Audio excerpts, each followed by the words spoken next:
Allah Bapa dalam surga, terima kasih Tuhan karena pada pagi menjelang siang ini kami anak-anak-Mu, kami boleh ada bersama-sama berjumpa satu dengan yang lain di dalam persekutuan kami melalui media daring yang ada. Kami bersyukur Tuhan karena ada teknologi ini yang Tuhan berikan dalam kehidupan pelayanan kami sehingga walaupun kami ada di tempat yang berbeda-beda, tapi kami boleh ada di dalam satu persekutuan yang indah bersama-sama dengan Tuhan.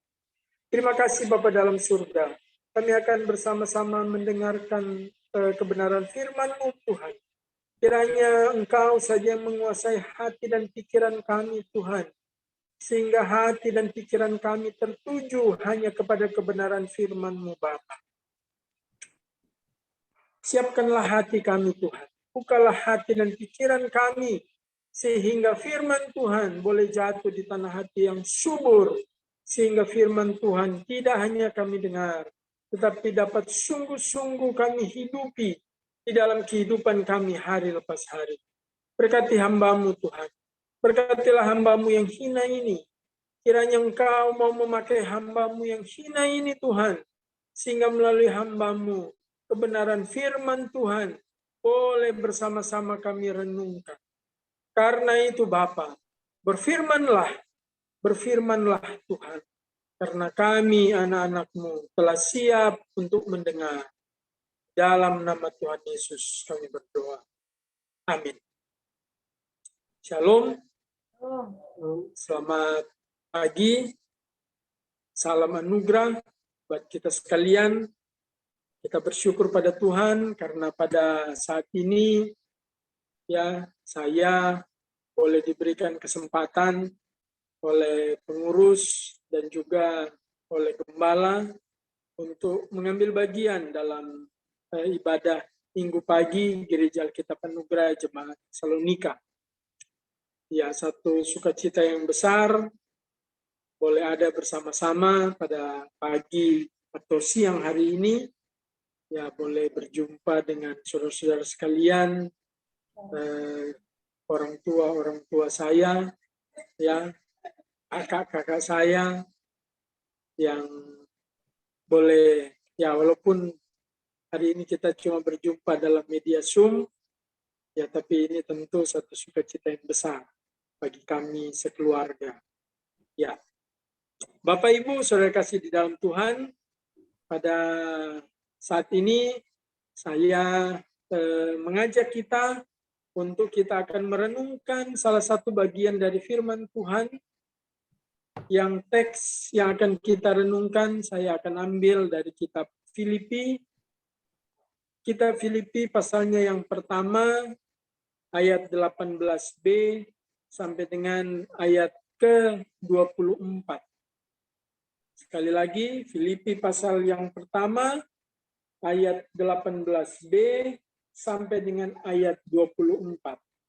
Saya akan membacakan bagi Bapak Ibu saudara-saudari sekalian dan Bapak Ibu dapat mengikuti melalui Alkitab atau Alkitab yang ada di tangan Bapak Ibu sekalian. Filipi pasal 1 ayat 18b sampai dengan ayat 24. Dan aku akan tetap bersukacita karena aku tahu bahwa kesudahan semuanya ini ialah keselamatanku oleh doamu dan pertolongan Roh Yesus Kristus. Sebab yang sangat kurindukan dan kuharapkan ialah bahwa aku dalam segala hal tidak akan beroleh malu, melainkan seperti sedia kala, demikian pun sekarang Kristus dengan nyata dimuliakan di dalam tubuhku, baik oleh hidupku maupun oleh matiku. Karena bagiku hidup adalah Kristus dan mati adalah keuntungan. Tetapi jika aku harus hidup di dunia ini, itu berarti bagiku bekerja memberi buah. Jadi mana yang harus kupilih? Aku tidak tahu. Aku didesak dari dua pihak. Aku ingin pergi dan diam bersama-sama dengan Kristus, itu memang jauh lebih baik, tetapi lebih perlu untuk tinggal di dunia ini karena kamu. Bapak, Ibu, Saudara yang kekasih di dalam Tuhan, kitab Filipi atau surat yang dituliskan oleh Rasul Paulus kepada jemaat di Filipi, ya, adalah sebuah surat yang kalau kita baca secara keseluruhan, ada banyak berkat yang dapat kita temukan di dalam. Saudara kasih di dalam Tuhan, jemaat Filipi adalah jemaat yang didirikan oleh Rasul Paulus. Dalam perjalanan Rasul Paulus yang kedua, ketika dia sedang melakukan pelayanan, ya, pemberitaan Injil di daerah Asia, dan ketika mereka sampai di Troas, Rasul Paulus mendapatkan visi dari Allah. Ketika dia melihat, ya, dalam visi dari Allah itu, bagaimana orang Makedonia memanggil Paulus untuk menyeberang. Filipi, kota Filipi adalah salah satu kota yang berada di wilayah Makedonia. Bapak Ibu Saudara kasih dalam Tuhan, ketika Rasul Paulus mendapatkan visi itu, maka Rasul Paulus dari Troas, saudara boleh lihat di dalam Kisah Para Rasul 16, ya.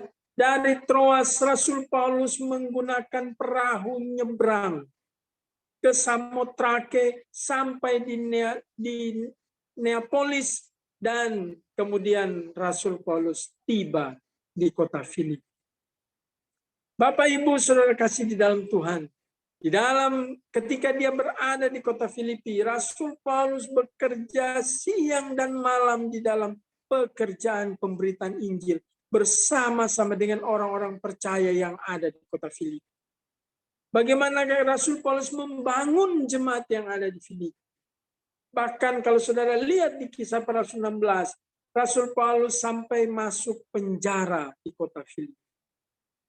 Ya, saudara tahu ceritanya, bagaimana ketika ada di dalam penjara, kemudian belenggu-belenggu terbuka, tetapi Rasul Paulus tidak disangka melarikan diri, tetapi dia tidak melarikan diri, bahkan sehingga kepala penjara di kota Filipi dapat dimenangkan bagi Kristus. Saudara bisa baca itu di dalam Kisah Para Rasul yang ke-16. Dan Bapak Ibu Saudara kekasih di dalam Tuhan, ya, Rasul Paulus setelah sekian tahun dia meninggalkan kota Filipi, jemaat yang ada di kota Filipi, Rasul Paulus kemudian menuliskan surat kepada jemaat yang ada di Filipi. Bapak Ibu Saudara kasih di dalam Tuhan, di dalam kitab Filipi ini, di bagian awal dari kitab Filipi, Rasul Paulus memulai suratnya dengan pernyataannya terhadap jemaat di kota Filipi. Bagaimana jemaat yang ada di kota Filipi begitu turut serta dalam pekerjaan pemberitaan Injil. Saudara bisa temukan di bagian-bagian awal sebelum dari ayat 18. Ya. Bagaimana Rasul Paulus berdoa untuk jemaat yang ada di kota Filipi, supaya jemaat Filipi terus bertumbuh di dalam persekutuan pemberitaan Injil. Rasul Paulus juga menguatkan jemaat yang ada di kota Filipi, karena pekerjaan pemberitaan Injil bukanlah pekerjaan atau tugas yang sulit. Tidak mudah ada terlibat di dalam pekerjaan pemberitaan Injil, saudara. Dan Rasul Paulus ketika menguatkan jemaat yang ada di Filipi, dia tidak hanya sekedar berkata-kata, tetapi Rasul Paulus juga menunjukkan, meneladankan kepada jemaat yang ada di kota Filipi, bagaimana Rasul Paulus keterlibatannya di dalam pemberitaan Injil sejak pertama kali ia menerima Yesus sebagai Tuhan dan Juru Selamat dalam perjalanannya ke Tarsus.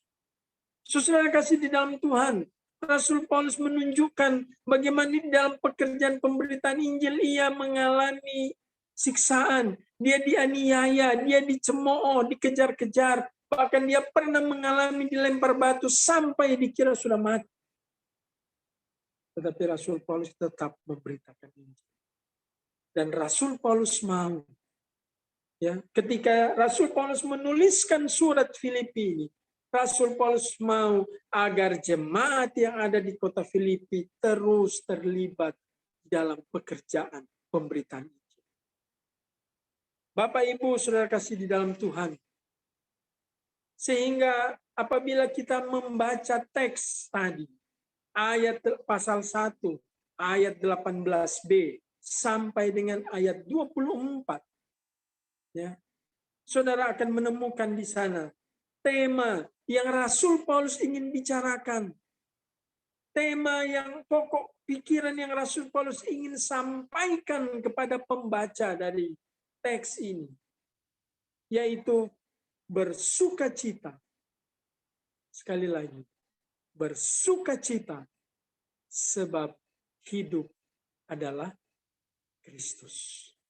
Itu tema yang Rasul Paulus ingin sampaikan kepada jemaat di Filipi sebagai pembaca pertama surat ini, tetapi juga kepada kita hari ini. Bersukacita sebab hidup adalah Kristus. Bapak, Ibu, Saudara yang kekasih di dalam Tuhan. Rasul Paulus berharap, ya, setelah kita membaca teks ini, setelah kita membaca ayat 18b sampai dengan ayat 24, Rasul Paulus berharap bahwa ada transformasi dalam kehidupan kita. Ada sesuatu yang dapat kita peroleh setelah kita membaca kitab ini. Yaitu apa, saudara? Ketika kita membaca ayat 18b sampai dengan ayat 24, Rasul Paulus berharap agar umat Tuhan, ya, agar saya dan saudara, agar kita sekalian mau menyadari bahwa hidup dan mati bukan merupakan sebuah persoalan bagi orang-orang percaya. Ya, mohon maaf, saya punya alarm di sini sudah bunyi. Mudah-mudahan tidak mengganggu Bapak, Ibu, saudara-saudari sekalian. Ya, sekali lagi, tanggapan yang diharapkan oleh Rasul Paulus untuk dapat mentransformasi kita, untuk merubah pikiran kita yang sebelumnya, dan setelah kita membaca surat ini atau bagian ini, supaya kita sadar, saudara-saudara, bahwa bagi orang-orang percaya, bagi orang-orang yang sudah ada di dalam Kristus, hidup dan mati bukan lagi menjadi sebuah persoalan. Kita akan lihat di dalam ayat-ayat yang kita sudah baca tadi. Bapak, Ibu, saudara kasih dalam Tuhan, dalam teks yang akan kita renungkan ini ada dua bagian, ada dua struktur yang dapat kita temukan di sana. Bagian yang pertama yang kita akan renungkan yaitu dalam ayat 18b sampai dengan ayat yang ke-21, dan bagian yang kedua yaitu di dalam ayat 22 sampai dengan ayat 24. Saudara kasih dalam Tuhan, di dalam ayat 18b sampai dengan ayat 21, kita akan melihat di sana tentang sukacita karena pertolongan Roh Yesus Kristus. Di dalam ayat 18b, ya, teks ini, bagian ini atau perikop ini, ayat 18b dimulai dengan kata, dan aku akan tetap bersukacita. Sukacita. Kalau saudara membaca keseluruhan kitab Filipi, saudara akan menemukan kira-kira ada 16 kali, kurang lebih 16 kata sukacita yang dapat saudara temukan. Sehingga banyak penafsir Alkitab, ya, banyak para ahli-ahli Alkitab yang memberikan tema sukacita sebagai pokok penting dari kitab Filipi. Sehingga Bapak, Ibu, saudara kasih dalam Tuhan, ketika kita membaca kitab Filipi ini, kita dapat membayangkan seseorang yang penuh dengan sukacita pada waktu dia menuliskan bagian-bagian, pada waktu dia menuliskan ayat-ayat di kitab Filipi. Dan betul, saudara-saudara, ketika Rasul Paulus menuliskan surat ini, Rasul Paulus sedang begitu bersukacita setiap kali dia ingat Rasul Paulus bersukacita melihat atau menyaksikan kerelaan jemaat Filipi di dalam pekerjaan pemberitaan Injil. Rasul Paulus bersukacita karena kesaksian yang dimiliki oleh jemaat Filipi. Bapak Ibu Saudara kasih di dalam Tuhan, Rasul Paulus tahu ya bahwa jemaat Filipi akan terus tetap mendoakan dan mengingat Rasul Paulus. Kalau kita baca di bagian akhir dari kitab Filipi, saudara akan temukan ya bagaimana Rasul Paulus menuliskan surat ini karena ada perhatian yang besar yang diberikan oleh jemaat Filipi kepada Paulus, meskipun mereka tahu Rasul Paulus ada di dalam penjara. Saudara jangan bayangkan penjara pada masa itu hak asasi manusia. Oh, tidak ada, saudara. Ya, penjara pada masa itu adalah penjara yang begitu sulit, penjara yang begitu kotor, penjara yang begitu gelap. Tidak ada hak asasi manusia di sana. Makanan pun mungkin makanan sekedarnya. Ya, jangankan pada masa itu, pada masa sekarang pun penjara bukan tempat yang enak. Tidak ada kebebasan. Kebebasan saudara dibelenggu di sana. Kebebasan saudara dirampas ketika ada di dalam penjara.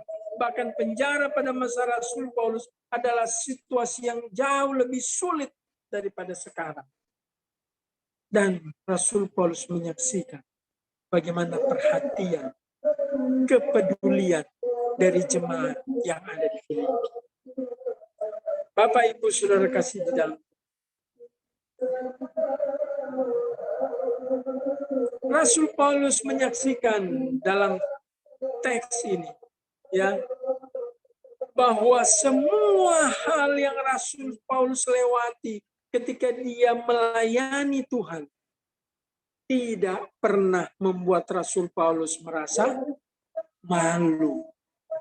Penjara, aniaya, cemooh, hinaan, kesulitan, dipermalukan. Rasul Paulus dengan tegas di dalam ayat 20 mengatakan bahwa dia tidak pernah malu karena pekerjaan pemberitaan Injil. Dalam ayat 20 Rasul Paulus berbicara tentang hidup di dalam Kristus. Apa itu hidup di dalam Kristus yang Rasul Paulus sampaikan dalam ayat 20? Rasul Paulus bilang bahwa hidup yang ada di dalam Kristus yaitu hidup yang memuliakan Kristus melalui kehidupan yang tidak mempermalukan Kristus. Saudara kasih dalam Tuhan, Kristus tidak pernah mempermalukan saya dan saudara. Ketika kita hidup di dalam Kristus, kita tidak pernah dipermalukan. Apa yang sering terjadi? Yang sering terjadi adalah kita mempermalukan Kristus. Kita mengatakan kita orang-orang yang sudah ada di dalam Kristus. Tetapi sikap hidup kita ya tidak memuliakan Kristus. Itu yang sering terjadi. Sehingga pada bagian ini Rasul Paulus mengingatkan kepada jemaat yang ada di Filipi. Hai jemaat yang ada di Filipi, hidup di dalam Kristus adalah hidup yang memuliakan nama Kristus. Hidup yang tidak mempermalukan Kristus dalam kehidupan. Bapak Ibu Saudara kasih di dalam Tuhan. Masih di dalam ayat 20, Rasul Paulus bicara tentang hal yang sangat kurindukan dan yang sangat kuharapkan. Artinya Rasul Paulus sadar, Rasul Paulus menyadari bahwa hidup memuliakan Kristus itu tidak mudah, tetapi kita harus mau. Ya, Rasul Paulus meneguhkan kepada jemaat yang ada di Filipi untuk tidak perlu malu. Jangan malu karena dengar Rasul Paulus ada di dalam penjara. Rasul Paulus adalah pimpinan mereka, guru mereka, orang tua mereka, sehingga mungkin mereka bisa saja merasa malu. Ya, waktu mereka dengar, kamu muridnya Paulus ya? Oh iya, Itu yang ada di dalam penjara itu ya. Tapi Rasul Paulus mau bilang kepada jemaat di Filipi, jangan malu. Rasul Paulus ada di penjara karena pemberitaan Injil. Bapak Ibu Saudara kasih di dalam Tuhan. Melalui ayat 20 ya, kita dapat melihat Rasul Paulus mengajarkan bahwa kesulitan bahkan pemenjaraan karena Kristus. Ya kalau saudara dipenjarakan karena dosa, ya kita harus malu karena kita sudah mempermalukan Kristus. Tetapi apabila saudara dipenjarakan, saudara mengalami kesulitan karena nama Kristus, Rasul Paulus bilang jangan kecil hati, saudara. Jangan malu karena itu bukan hal yang sia-sia. Dan Bapak Ibu Saudara kasih di dalam Tuhan, di dalam ayat 21. Filipi 1 ayat 21. Karena bagiku hidup adalah Kristus dan mati adalah keuntungan. Ini merupakan kesimpulan yang Rasul Paulus sampaikan mulai ayat 18b sampai dengan ayat 20. Inilah komitmen yang mengagumkan dari Rasul Paulus, saudara-saudara. Bahwa dia hidup karena Kristus dan mati adalah keuntungan. Ini merupakan sebuah refleksi dari Rasul Paulus sebagai sebuah tanggapan atas segala hal yang sudah dia lewati di dalam melayani Tuhan. Hidup dan matinya adalah milik Kristus. Ketika dia hidup bagi Kristus. Dan ketika dia harus mati, itu adalah sebuah keuntungan. Mampukah kita juga bicara hal yang sama? Atau kita terlalu merasa bahwa, aduh, kalau hidup ya jangan susah-susah amat lah. Ya, saudara kasih dalam Tuhan, bersyukur apabila ada banyak pergumulan, penderitaan dalam hidup saudara. Bersyukurlah apabila sepertinya sulit menjadi seorang murid Kristus. Justru kita harus hati-hati Bapak Ibu Saudara sekalian. Apabila hidup kita ya sepertinya sudah tidak ada masalah. Bahwa hidup kita kok kayaknya baik-baik saja. Hati-hati saudara. Jangan-jangan kita sudah terlalu kompromi dengan dunia ini. Jangan-jangan kita sudah terlalu larut di dalam dunia ini. Sehingga kita tidak lagi hidup memuliakan Kristus dalam kehidupan kita. Bapak Ibu Saudara kasih dalam Tuhan, di dalam bagian yang kedua, ayat 22 sampai dengan ayat 24. Kalau saudara perhatikan, Rasul Paulus berbicara tentang sebuah paradoks misalnya. Rasul Paulus bicara tentang hal yang lebih baik dan lebih perlu. Ada hal yang lebih baik dan ada hal yang lebih perlu. Mengapa Rasul Paulus mengatakan di dalam ayat 23, saudara, bahwa yang jauh lebih baik itu diam bersama-sama dengan Kristus? Mengapa tinggal, ada, pergi bersama-sama dengan Kristus? Itu adalah hal yang jauh lebih baik. Karena itulah keuntungan kita sebagai orang-orang yang sudah diselamatkan. Itulah keuntungan orang-orang yang sudah ada di dalam Tuhan.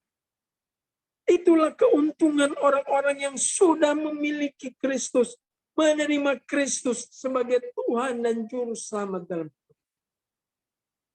Karena kapanpun kita tinggalkan dunia ini, kita pasti ke surga. Itulah keuntungan kita. Itulah mengapa Rasul Paulus katakan jauh lebih baik. Kalau boleh Tuhan pulang saja ke surga. Karena itu jauh lebih baik. Sekali lagi, saudara-saudara kasih dalam Tuhan, itulah keuntungan orang-orang yang sudah ada di dalam Kristus. Bapak Ibu saudara kasih di dalam Tuhan. Apapun yang kita miliki dalam dunia ini hanya sementara. Amin. harta saudara, pangkat saudara, kedudukan saudara, kepintaran saudara, kehebatan saudara, apapun, bahkan penderitaan saudara, semua itu hanya sementara. Satu waktu kelak, kita akan tinggalkan semua itu. Satu waktu kelak, sebagai orang-orang yang sudah ada di dalam Kristus, kita akan tinggalkan semua. Kita akan pulang ke rumah Bapa di surga. Itulah yang Rasul Paulus katakan, hal yang jauh lebih baik. Namun Bapak Ibu Saudara kasih di dalam Tuhan, Rasul Paulus juga bicara tentang hal yang lebih perlu. Ya. Tetapi lebih perlu untuk tinggal di dunia ini karena kasih. Bapak Ibu Saudara kasih dalam Tuhan, ketika Rasul Paulus berbicara ayat 24, maka Rasul Paulus sedang berbicara tentang fungsi kita sebagai orang-orang percaya. Rasul Paulus berbicara tentang fungsi kita sebagai milik Kristus. Fungsi kita sebagai orang-orang yang sudah diselamatkan. Rasul Paulus berkata bahwa orang-orang percaya, anak-anak Tuhan, ketika dia masih tinggal di dalam dunia ini, jangan tinggal diam-diam saja. Ya. Tetapi Rasul Paulus dalam ayat 22 menegaskan bahwa ketika kita masih ada di dalam dunia ini, maka kita harus hidup, bekerja, memberi buah. Itulah fungsi kita, Bapak Ibu Saudara. Ketika kita masih ada tinggal, Tuhan izinkan kita masih ada di dunia ini, maka Rasul Paulus mau agar kita berfungsi, agar jemaat yang ada di Filipi berfungsi, agar jemaat yang ada di Tesalonika, Jakarta berfungsi, agar kita semua berfungsi sebagai orang-orang yang sudah diselamatkan. Apa fungsi kita? Rasul Paulus bilang bahwa kita harus bekerja memberi buah. Kita harus menghasilkan buah dalam hidup kita. Itulah fungsi saya dan saudara. Kita harus menghasilkan buah. Dan untuk dapat menghasilkan buah, kita harus bekerja. Kita harus do something, saudara. Kita harus berbuat sesuatu untuk kita dapat menghasilkan buah di dalam pekerjaan pemberitaan Injil. Kita bekerja, kita berusaha, bukan untuk kita diselamatkan. Ya. Kita bekerja bukan untuk selamat. Tetapi kita bekerja memberi buah, saudara, karena kita sudah diselamatkan. Apa buah yang dapat kita hasilkan? Ya. Buah apa sih yang dapat kita buat, kita hasilkan dalam kehidupan kita sebagai orang-orang percaya? Kita dapat membawa jiwa bagi Kristus melalui penginjilan yang kita lakukan. Kita dapat mempersembahkan jiwa bagi Kristus di dalam kehidupan pelayanan kita. Buah apa lagi? Buah yang dapat kita hasilkan adalah melalui perbuatan-perbuatan baik kita. Melalui pekerjaan-pekerjaan baik kita. Ya, melalui senyum saudara. Melalui kerelaan saudara. Melalui pemberian saudara. Itu adalah buah yang dapat saya dan saudara kerjakan ketika selama kita masih ada tinggal di dalam dunia. Bapak Ibu saudara kasih dalam Tuhan, apapun profesi saudara, ya, saudara seorang pekerja, saudara seorang pengusaha, saudara seorang pelajar, mahasiswa, ibu rumah tangga, anak-anak, ada buah yang dapat saudara hasilkan dalam kehidupan saudara. Ada fungsi yang dapat saudara kerjakan dalam kehidupan saudara. Bapak Ibu saudara kasih di dalam Tuhan, sebagai orang-orang percaya, sebagai orang-orang yang sudah diselamatkan, marilah kita terus bekerja menghasilkan buah bagi Kristus. Marilah kita terus berlomba-lomba di dalam memuliakan Kristus dalam kehidupan kita. Jangan kita malu karena kita melakukan pekerjaan Tuhan. Jangan pernah kecil hati dengan pelayanan yang Tuhan percayakan bagi kita saat ini. Mari kita tetap bersukacita, terus bersukacita, dan akan tetap bersukacita. Karena komitmen orang percaya adalah hidup adalah Kristus dan mati adalah keuntungan. Amin. Mari kita satu dalam doa. Allah Bapa di dalam surga, terima kasih Tuhan. Karena pada saat ini kami boleh kembali bersama-sama merenungkan surat yang pernah dituliskan oleh Rasul Paulus kepada jemaat di Filipi dan dapat kami baca hingga detik ini.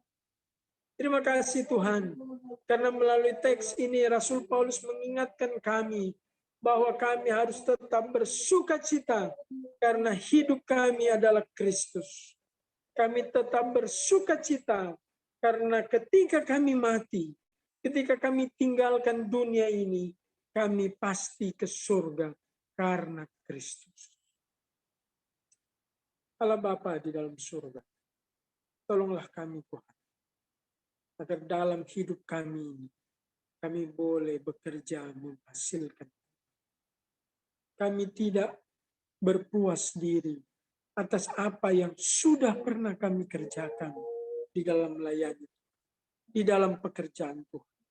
Tetapi kami boleh terus mendorong, memotivasi diri kami, bahkan sebagai satu jemaat Tesalonika, kami boleh bersama-sama bergandengan tangan, bersatu hati, sehati sepikir di dalam mengembangkan pelayanan yang Tuhan sudah percayakan bagi kami di jemaat kami. Kiranya melalui kami Tuhan, banyak orang boleh mengenal akan kasih Kristus. Kiranya kami mau membuka mulut kami untuk memberitakan Injil, mengabarkan kabar baik seperti yang sudah pernah kami terima, seperti yang sudah pernah kami dengar, sehingga kami boleh mengenal akan kasih Tuhan. Terima kasih Bapak. Terima kasih. Berkati jemaat sekalian. Berkati gembala kami. Agar kiranya kami boleh terus bersama-sama, bersatu hati, memajukan pelayanan yang Tuhan percayakan bagi kami. Inilah doa kami Bapa. Di dalam nama Tuhan Yesus kami berdoa dan mengucap syukur. Amin. Kami kembalikan kepada pemimpin ibadah. Amin. Baik, terima kasih kepada hambanya Pak Reyaka yang sudah mengisi kebenaran firman Tuhan. Kami sungguh diberkati.